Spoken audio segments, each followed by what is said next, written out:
ஆண்டவராகிய இயேசு கிறிஸ்துவின் நாமத்தில் காலை வாழ்த்துக்கள். இன்றைய மன்னா, நீங்கள் எல்லாரும் கூடி வந்து கேளுங்கள். கர்த்தருக்கு பிரியமானவன் அவருக்கு சித்தமானதை பாபிலோனிலே செய்வான். ஏசாயா 48 வசனம் 14 முன்பகுதி. கர்த்தருக்கு சித்தமானதையெல்லாம் செய்கிறவன் யாருன்னா கர்த்தருக்கு பிரியமானவன்.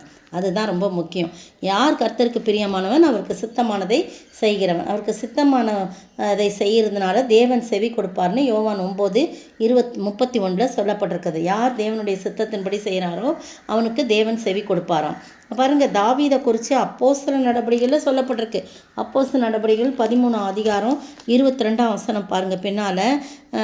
பின்பு முதல்ல வாசிக்கிறேன். பின்பு அவர் அவனை தள்ளி, அவனைனா சவுலை தள்ளி தாவீதை அவர்களுக்கு ராஜாவாக ஏற்படுத்தி சொல்கிறாரு, ஈசாயின் குமாரனாகிய தாவீதை என் இருதயத்துக்கு ஏற்றவனாக கண்டேன், எனக்கு சித்தமானவைகளை எல்லாம் அவன் செய்வான் என்று அவனை குறித்து சாட்சியும் கொடுத்தார். யாரும் ஆண்டவராகிய இயேசுவே அவரை குறித்து சாட்சி சொல்கிறத நம்ம பார்க்குறோம். பாருங்கள், எவ்வளோ பெரிய காரியம் அப்படின்னு சொல்லி அதை கர்த்தர் சாட்சி கொடுக்குறார். தேவன் அவரை குறித்து சாட்சி கொடுக்குறார்.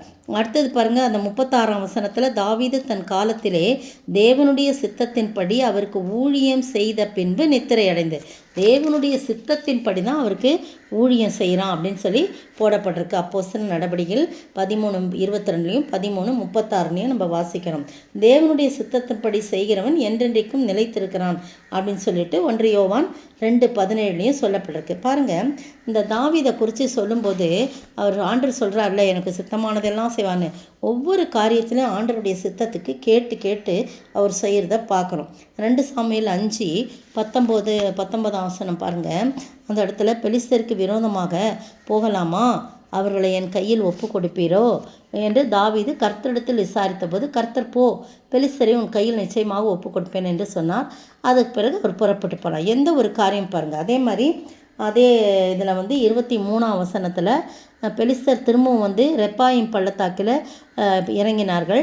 திரும்பவும் தாவீது கர்த்தரிடத்தில் விசாரித்ததற்கு அவர், நீ நேராய் போகாமல் அவர்களுக்கு பின்னாலே சுற்றி முசுக்கட்டை செடிகளுக்கு எதிரே இருந்து அவர்கள் மேல் பாய்ந்து முசுக்கட்டை செடியின் நுனிகளில் செல்லுகிற இறைச்சலை நீ கேட்கும்போது சீக்கிரமாக எழும்பிப்போ, அப்பொழுது பெலிஸ்தரின் பாளையத்தை முறியடிக்க கர்த்தர் உனக்கு முன்பாக புறப்பட்டிருப்பான் என்றார். பார்த்தீங்களா, தாவீது கர்த்தர் கட்டளையிட்ட பிரகாரம் செய்து பெலிஸ்தரை கேபா துவக்கி கேசேர் எல்லை மட்டும் முறியடித்தான் போட்டிருக்கு. அப்போது சித்தத்தின்படி அவர்கிட்ட கேட்டு எல்லாவற்றையும் செய்கிறத நம்ம பார்க்குறோம். அது மட்டும் இல்லை, 2 சாமுவேல் 2:21 பாருங்கள்.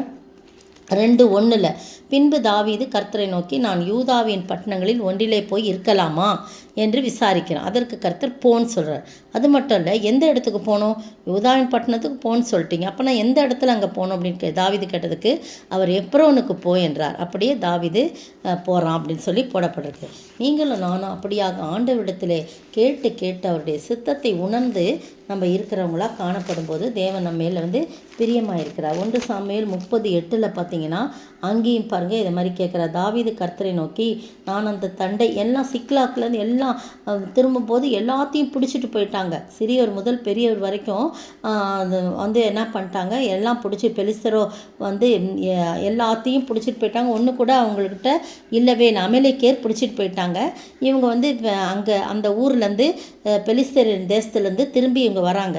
தாவீது வந்தவுடனே 3ஆம் நாள்லேயே சிக்லாக்கு சேருகிற போது அமலேக்கேர் என்ன பண்ணுறாங்க, எல்லாத்தையும் பிடிச்சிட்டு போயிடுறாங்க. பெண்கள், மனைவி, பிள்ளைகள், பெரியவர்கள் எல்லாமே போயிட்டு அந்த அக்கினியினால் சுட்டெரிக்கப்பட்டது அந்த நகரம். அப்போ இவங்க பார்த்தோடனே தாவீது எந்த மட்டும் அழ முடியுமோ அவ்வளோ அழுகிறதுக்கு பலன் இல்லாமல் போக மட்டும் சத்தமிட்டு அழுகிறான். தாவீதின் 2 மனைவிகளாகிய இஸ்ரேல் ஊராள அகினோவாமும் கர்மேல் ஊராளான நாபாலின் மனைவி அபிகாயிலும் எல்லாருமே சிறைக்கெடுத்து போயிட்டாங்க. தாவீது ரொம்ப நெருக்கப்படுறான். அப்போ அவன் சகல ஜனங்களும் தங்கள் குமாரத்திகள் நிமித்தம் ரொம்ப வேதனைப்பட்டதுனால தாவீது மேலே கல்லெறியணும், நீ அங்கே போனதுனால தானே இப்படி ஆச்சு அப்படின்னு சொல்லிட்டு அவங்க சொல்கிறாங்க. ஆனால் கர்த்தருக்குள்ளே தாவீது தன்னை திடப்படுத்தி கொண்டு என்ன கேட்குறான்னு பாருங்கள். 8ஆம் வசனம், தாவீது கர்த்தரை நோக்கி, நான் அந்த தண்டை பின்தொடர வேண்டுமோ, அதை பிடிப்பேனோ என்று கேட்டான். அதற்கு அவர், அதை பின்தொடர், அதை நீ பிடித்து சகலவற்றையும் திருப்பிக் கொள்வா என்றார். அப்படியே தாவீதும் அவனோட இருந்த 600 பேரும் போகிறாங்க. அப்படியே போன போல் நீங்கள் 18ஆம் வசனம்லாம் பார்த்தீங்கன்னா, அமலேக்கேர் பிடித்து கொண்டு போன எல்லாவற்றையும் தன்னுடைய 2 மனைவிகளையும் தாவீது தாவீது விடுவித்தான்.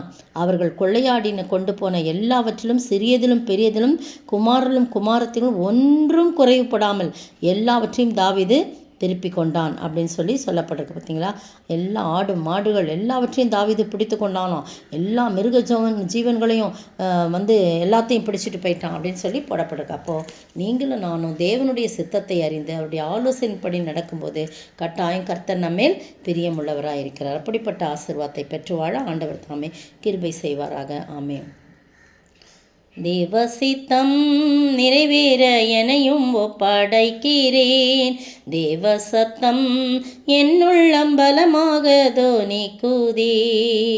ஸ்தோத்திரிக்கிற ஆண்டவரே, துதிக்கிற ராஜா, உம்முடைய சித்தம் அறிந்து நாங்கள் செயல்பட உதவி செய்கிற அதன் மூலம் நீர் எங்கள் மீது பிரியம் கொள்கிறவராக இருக்கிறப்படினாலே மெய் ஸ்தோத்திரிக்கணும். தாவீதை போல ஒவ்வொரு காரியத்திலும் ஆலோசனைகளை கேட்டு பெற்றுக்கொள்ள உதவி செய்யுங்க, காத்துக்கொள்ளுங்க, வழிநடத்துங்க. இயேசு கிறிஸ்துவின் விலையேற பெற்ற நாமத்தில் ஜெபிக்கிறேன் பிதாவே, ஆமீன். நேற்றைய பதில் சீட்டு மத்தியாவின் பேருக்கு விழுந்தது. அப்பொழுது அவன் 11 அப்போஸ்தலர்களுடன் சேர்த்து கொள்ளப்பட்டான்.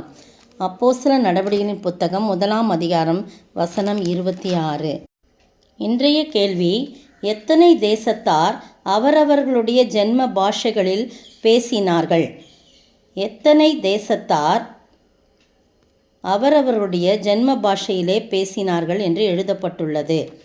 தேசம் மட்டும் குறிப்பிட்டால் போதும், பட்டணங்கள்லாம் வேண்டாம், நம்பர் மட்டும் சொன்னால் போதும்.